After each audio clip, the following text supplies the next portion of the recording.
silenci ofegava tanta... És que això és la plaça Espanyola, Marian. I acabes de dir aquest silenci.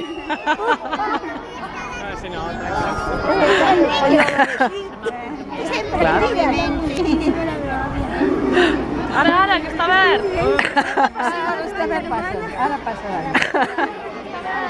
I en quina part del Marroc vas néixer? A prop de Tetuano. Això és boicot.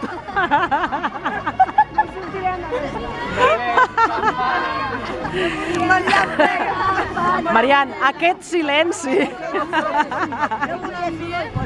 Li podem demanar el micro. Sí? Vam entrar a l'escala de casa. No, aquí.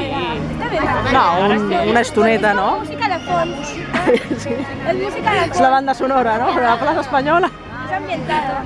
No canten, ja està bé. Sí. Sí, mira, t'apropem la càmera, va. Silenci, que ofegava tanta gent.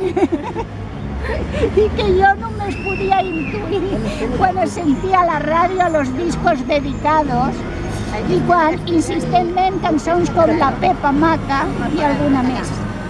Per aquell temps jo vaig començar a negar-me a anar a comprar a la tiendecilla del meu carrer fins que no havia après a demanar en català el que necessitava. Per desesperació de la meva mare, perquè clar, ella tampoc parlava català. Ara, aquella llengua silenciada, nostra i de tots, s'ha convertit en un clam. Recordo que ja de gran, després de molts anys d'absència al barri, em vaig retrobar amb una antiga veïna i amb total naturalitat vam començar a parlar en català. Ingenuament jo li vaig comentar: "Ara parles català?"